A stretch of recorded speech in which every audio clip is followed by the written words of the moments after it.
শেষ পর্যন্ত সত্যিতে রূপ নিল গুঞ্জন। এক খবরেই মিলল নেইমার জুনিয়রের বিশ্বকাপ খেলা নিয়ে বহু প্রশ্নের উত্তর।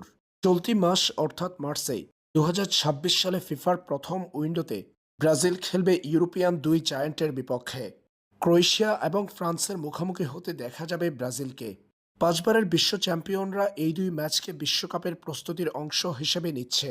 স্বাভাবিকভাবেই বিশ্বকাপের জন্য কার্লো আনচেলত্তি যে স্কোয়াড ঘোষণা করবেন সেটার উপর বড় প্রভাব পড়বে ফ্রান্স ও ক্রোয়েশিয়ার বিপক্ষে ব্রাজিলের স্কোয়াডের। এই দুই ম্যাচে নেইমার জুনিয়রের থাকা হবে কিনা সেটা নিয়ে ছিল শঙ্কা। এবার ব্রাজিলের একাধিক সংবাদ মাধ্যমের তথ্য প্রকাশ করল চাঞ্চল্যকর এক খবর। মার্চে ফ্রান্স এবং ক্রোয়েশিয়ার বিপক্ষে ব্রাজিল খেলবে দুই আন্তর্জাতিক প্রীতি ম্যাচ। সেই দুই ম্যাচের জন্য কার্লো আনচেলত্তি যে প্রাথমিক স্কোয়াড চূড়ান্ত করেছেন সেই প্রাথমিক স্কোয়াডে আছে নেইমার জুনিয়রের নাম। এই প্রাথমিক স্কোয়াড থেকেই চূড়ান্ত স্কোয়াড ঘোষণা করবেন কার্লো আনচেলত্তি। পাশাপাশি এই স্কোয়াডের প্রভাব থাকবে বিশ্বকাপ স্কোয়াডে। যেহেতু রড্রিগো গোয়েসের মতো আক্রমণ ভাগের গুরুত্বপূর্ণ তারকাকে পাচ্ছে না ব্রাজিল, তাই বিশ্বকাপের আগে নেইমার জুনিয়রকে ফিরাচ্ছে কার্লো আনচেলত্তি।